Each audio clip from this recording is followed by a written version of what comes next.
Hello, guys, and welcome to another episode of Indiana Sports Connection. Thank you so much for joining me today. So, the Hoosiers, they got a must needed win against Penn State uh, last night, and it took me about 12 hours to watch this game. And I am going to check my. I'll tell you, I've been messing with these microphones so much lately, and then I've been so sick and under the weather and all this stuff, and I'll tell you why it took me 12 hours to watch this game, but I just want to make sure that all of this is on and rolling in the right direction before I get in, because all right, here we go. It is all good. So, but Indiana gets a must needed win in the game yesterday. Penn State is a quad two team. So this game was, I'll tell you, it was one of the more entertaining games I've watched Indiana play this year. I mean, it was back and forth. It was back and forth. It wasn't like the defense wasn't playing stellar, but I thought it was very shocking because I was trying to stay awake and watch this game. I'll tell you what happened to me yesterday. I had to go pick up a mower.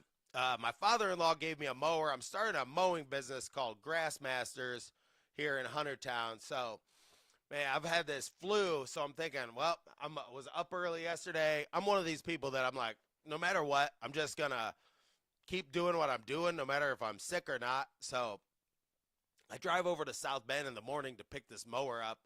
You know, I get there about 10, and it's just cold and kind of raining and snowing. And by the time I got back, and here it is right here, this beautiful X300 mower. Let's take, oh, it's got this snow plow on the front.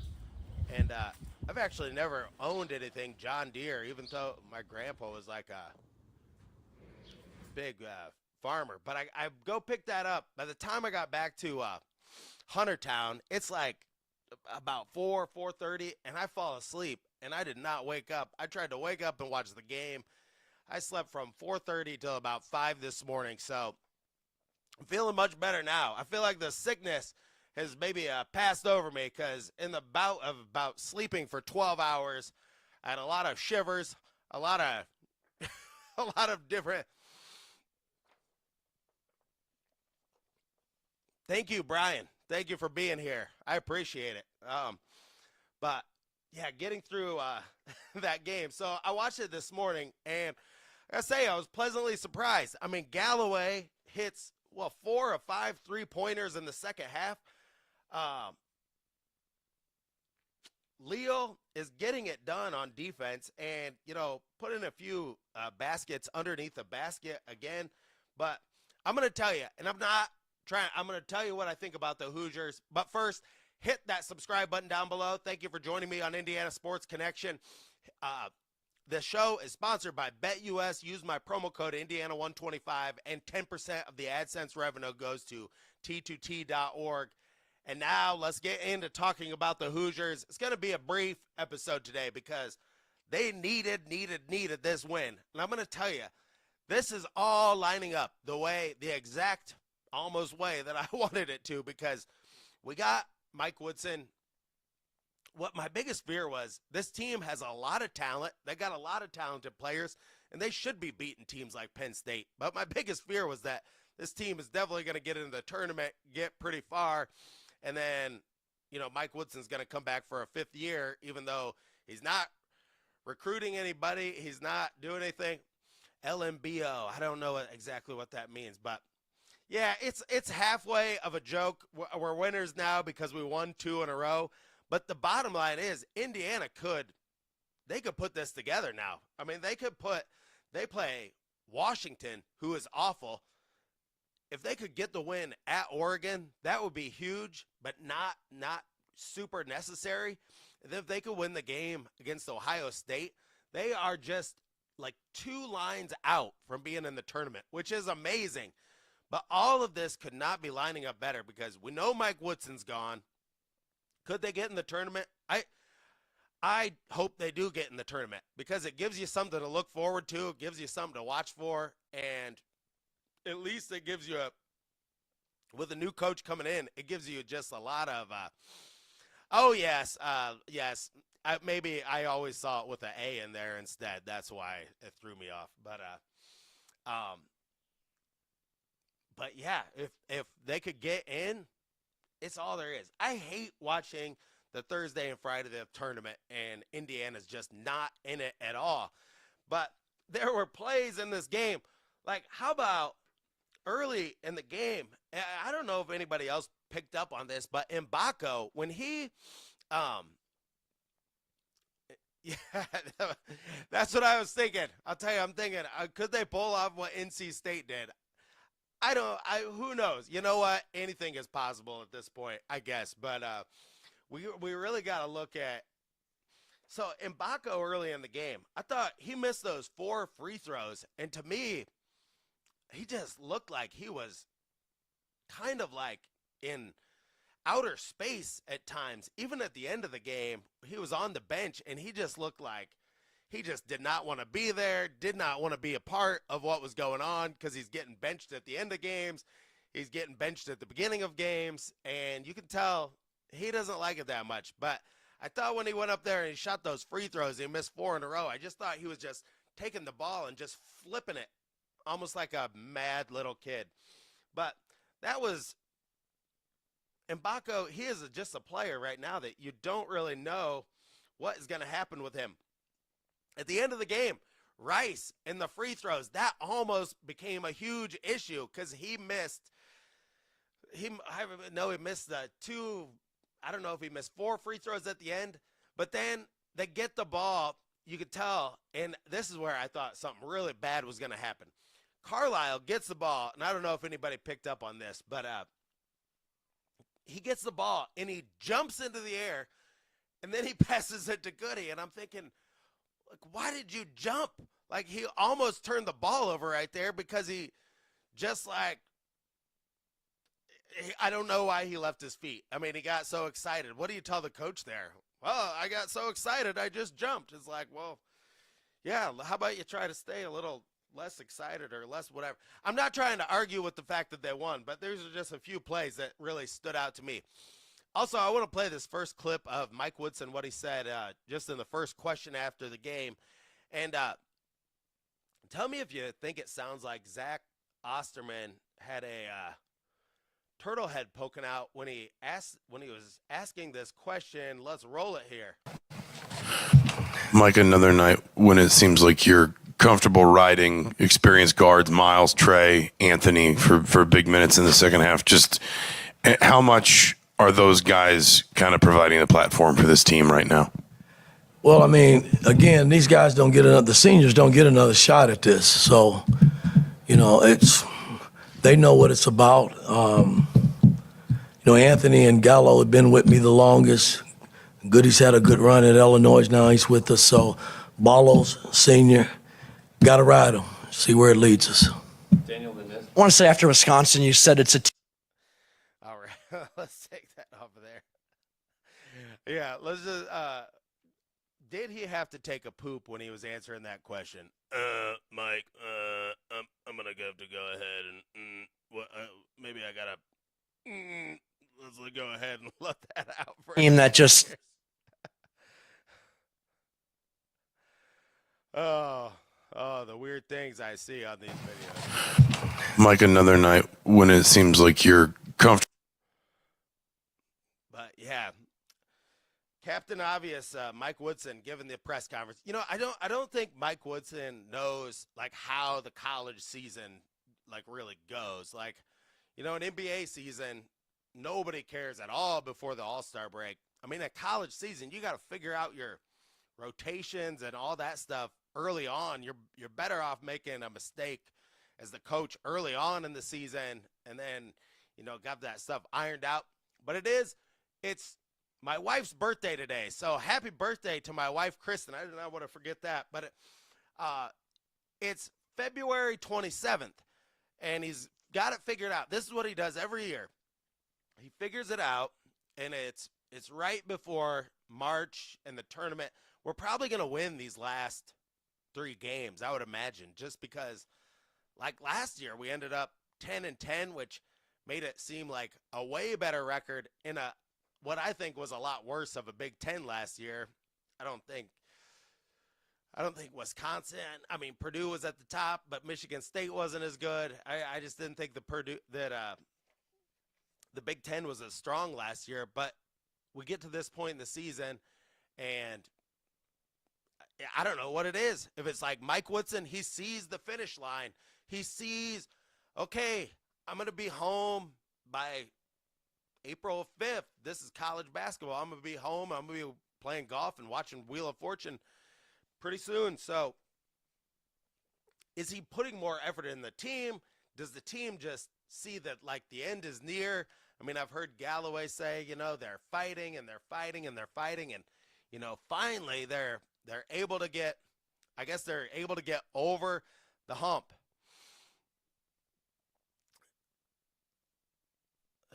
But it's really strange to see. Let's look at some of the stats from the game right here, and because, and I don't know if this is too small for everybody to see, but it's a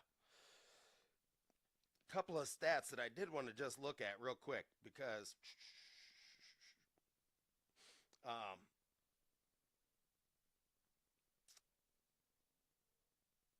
yeah, Ballo showed up big time, and that's another thing I wanted to talk about. Reneau was at the shoot-around, and also I thought Reneau was going to have like one of his best games in this game because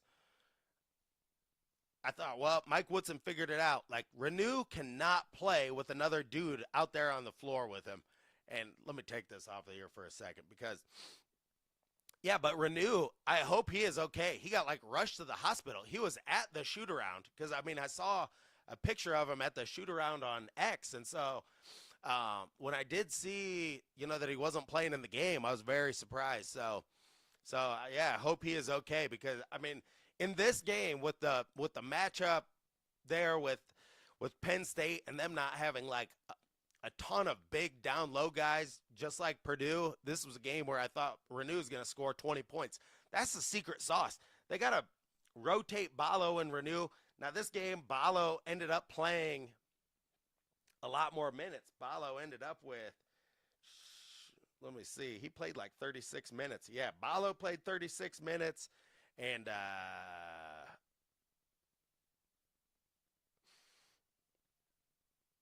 yeah, Ballo played 36 minutes. Leo played 30 minutes. Goody played 35 minutes.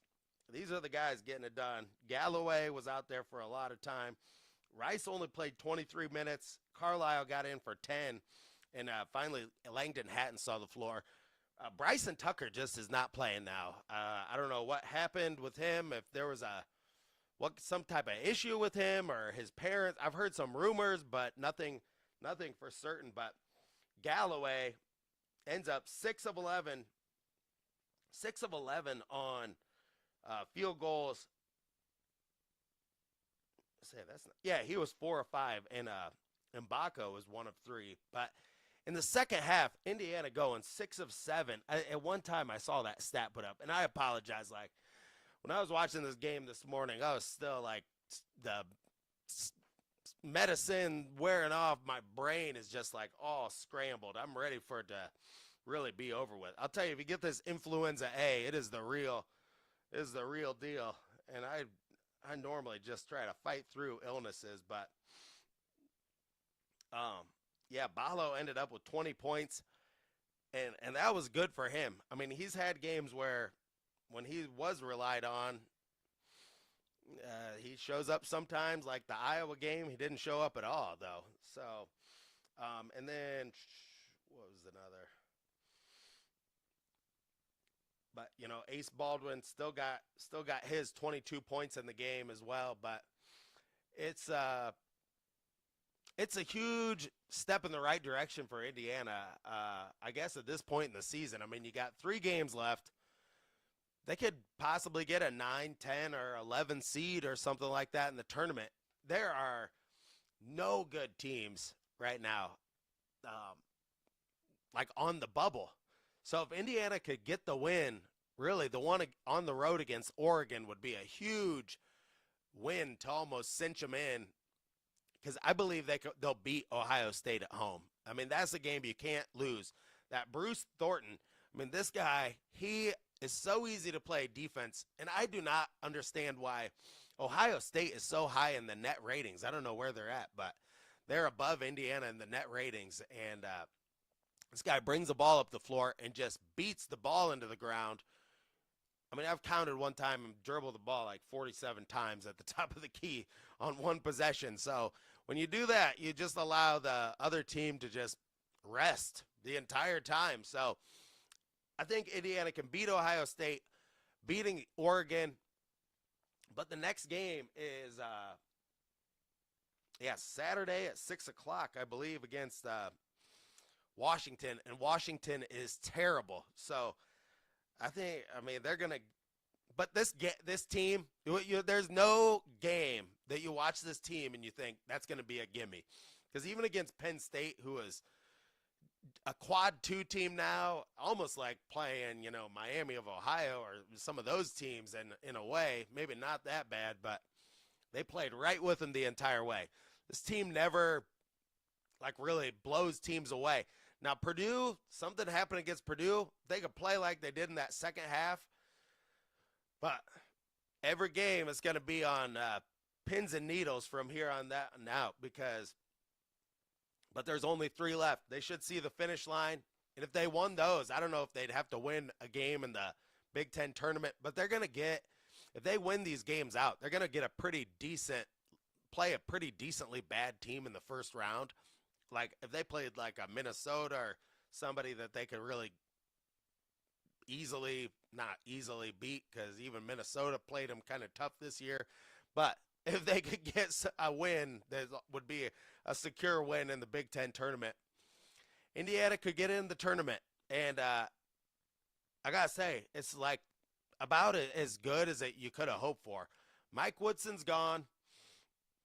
And I'm going to tell you, I don't know why, and I've not heard any true facts from anybody about why everybody says Chris Beard is a complete no-go. But just in my mind, I am moving on to other candidates that I think I just want to look at more. I believe TJ Olsenmeyer, I think he could be a great coach at Indiana. I hear more and more people, the people over there at Field of 68, Fanta, and Jeff Goodman. And I know they delve out a lot of information that people really rag on, but I don't know. There must be something to some of the stuff they're saying. But also it came out like his wife is not really, she didn't grow up in Iowa. She grew up in Australia. So, I mean, I'll tell you, I went to USF down in Florida. I mean, I'm not tied to Tampa, Florida. It's just a place I went to school at. So, I mean, take that with a grain of salt. I know a ton of people were saying, well, she played volleyball there. So, oh, yes. Thank God Mike Woodson's not coming back. But, yeah, at least we can root for the team guilt-free now. But about Olsenmeyer's wife, I don't think she's as tied to Iowa as everybody thinks. I got all the windows open in here today and trying to Lysol the entire place out. But that is about all I have for you today, unless you have any more comments about the game, something I missed. I mean, Leo's getting it done. Galloway, it seems like they found a rotation. I mean, that's working for them. And it's just all a matter, can this short rotation of players keep getting it done through the rest of the season? There's only 3 games left. I mean, it's just hard to believe that we only have 1 week from Saturday and the season's over. So it's just going to be, let me look it up real quick here because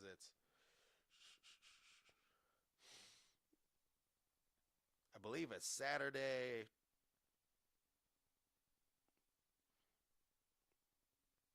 Yeah, Saturday, Tuesday, Saturday. So a week from this Saturday at 3:45 against Ohio State. That will be it. And it's just, I'll tell you what, I'm ready for the tournament. I'm ready for the Big Ten tournament. I'm ready to watch the Masters. I'm ready for all this stuff. I'm ready for the new coach. I swear. I mean, it's the bad thing about this coaching search. There's just so much idle time, and we still probably have like 4 weeks until they're going to get somebody. So, yeah, miracle 3-point shooting. That's it. I did notice Galloway. He was bringing the ball like straight up. I don't know, and I've heard Leary say this a lot. Like his elbow gets way out here, and he doesn't get it in front of his body. I thought in the shots that he shot yesterday, and also he shot it like that's his spot on the left wing. That the in between the top and the corner, that was like his spot. But he just, I don't know. Maybe he found the form. Maybe he found a way to shoot after 5 years of playing basketball. It's yet to be seen whether or not these guys are going to be given jerseys at senior night at the Ohio State game. But I don't know. Maybe they should. I have no idea. But, well, thank you guys for joining me on this episode today. It was good to see the Hoosiers get the win, and I'm just happy to see what's going to happen here next. I'm ready to see the new coach, and I'm really ready to see them get into the tournament. And you know what? Then Mike Woodson, he can say to all of his friends what a great coach he was. He got him there 3 out of 4 years, and he will still at that point have not understood why he was a bad coach. That's the only thing at risk here. But you know what? Let him go down to the villages and tell his stories, you know. Yes, there are better days ahead. I mean, we know one thing for a fact. Whoever's coming in is going to do a better job than what Mike Woodson's doing right now. Thank you so much for joining me today. Until next time, stay classy out there, Hoosier fans.